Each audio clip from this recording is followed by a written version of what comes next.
अस्सलाम वालेकुम जी। आज मैं आपको सिखा रही हूँ बनाना स्टेक्स का सालन। ये बारबेक्यू वाला स्टेक नहीं है, इसकी हांडी बनती है, यानी कि भुने हुए बनते हैं। एक होता है स्टेक जिसमें टी बोन जिसे कहा जाता है, उसमें हड्डी होती है, लेकिन ये सिर्फ गोश्त है। आप देख सकते हैं यहाँ पर। तो इसे हम स्टेक्स कहते हैं, यानी कि उर्दू में इसको आप पसंदे भी कह सकते हैं। ये 2 किलो स्टेक्स हैं, 5 बड़े साइज़ के अनियंस हैं, 2.5 टेबल स्पून अदरक लहसुन का है। यहाँ पर अब हम मसालों के लिए हमें टीस्पून की ज़रूरत है। 1.5 टीस्पून नमक, 1.5 टीस्पून लाल मिर्चें, 1 टीस्पून हल्दी, 1.5 टीस्पून सूखा धनिया, 1.5 टीस्पून ज़ीरा पाउडर, 2 टीस्पून साबुत ज़ीरा, 3 या 4 अदद मोटी इलायची, और ये गिनती की 15 से 20 काली मिर्चें जो होती हैं वो, और 1 गिलास आपको सिरके की ज़रूरत पड़ेगी, इसे हम विनेगर कहते हैं। तो इसके लिए आपको हमेशा वाइट विनेगर इस्तेमाल करना है, रेड नहीं। पहले आप कोई भी बोल लीजिएगा और उसमें आप अपना जो ये है गोश्त ये ऐड कर लें। स्टेक्स का जो है आपको यहाँ हाथ का इस्तेमाल करना होगा। इसमें आप अपना अदरक और लहसुन का जो पेस्ट है ये ऐड करें। ये सब कुछ आपने इसमें ऐड करके इसे आधे घंटे के लिए रहने देना है, ताकि जो आपका कुकिंग प्रोसेस है वो जल्दी हो जाती है। ये अब विनेगर ऐड कर रहे हैं बीच में हम। विनेगर के साथ ही आप अपने सारे मसाले भी ऐड कर लें बीच में।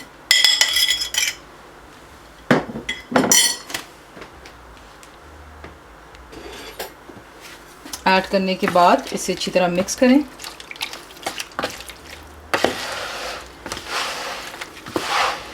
जब अच्छी तरह मसाला सारा लग जाता है स्टेक्स को, तो आपने इसे अब आधे घंटे के लिए तकरीबन छोड़ देना है, ताकि ये सारा गोश्त जो है मसाले को अब्ज़ॉर्ब कर लेगा, और उसके बाद फिर हम इसे ये पकाने के लिए ये जो है स्टेक्स तैयार हो जाते हैं।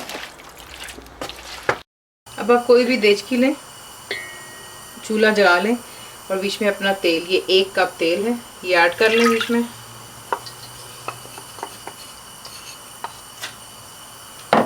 इसे ऐड करने के बाद अपने अनियंस ऐड कर लें और इन्हें गोल्डन होने दें।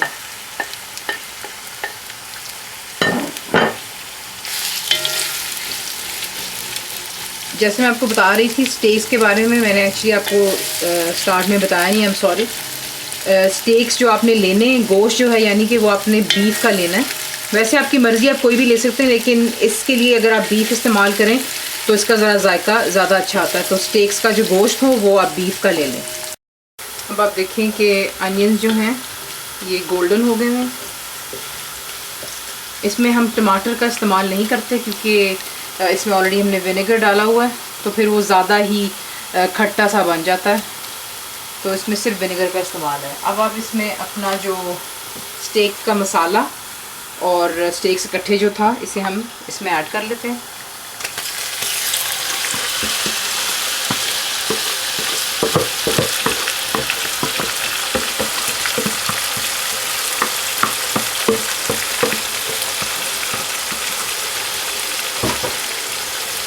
इसे ऐड करने के बाद इससे थोड़ा सा आप सिर्फ फ्राई सा कर लें, बीच में इसको भून लें।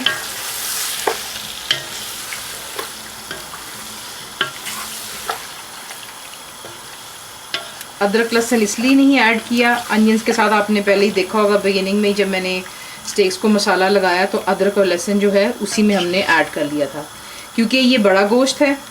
इसमें आपको थोड़ा पकाने में भी टाइम ज़्यादा चाहिए होगा, और इसमें पानी अब हम डाल लेंगे तकरीबन 3 से 3 गिलास आप डाल लीजिएगा इतने बड़े पानी के,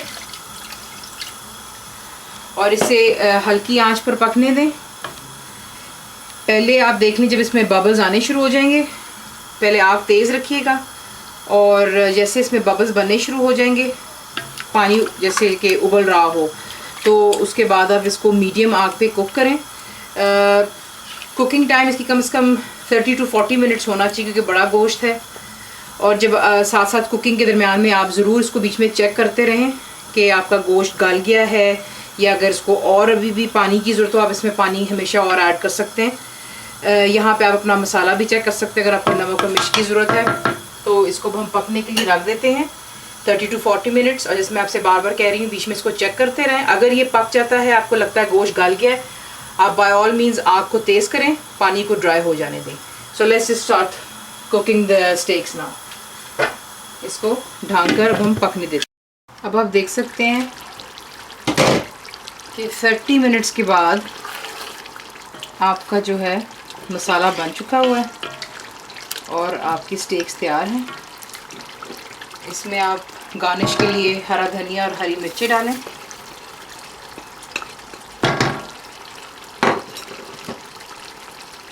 वन टीस्पून ऑफ गरम मसाला,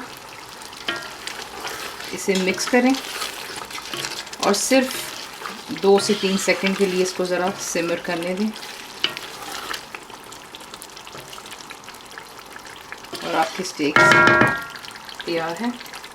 आप देख सकते हैं कि आपके स्टेक्स मसाले वाली तैयार हो चुके हैं। इसे ज़रूर ट्राई कीजिएगा, बताइए आपको कैसा लगा। Thank you.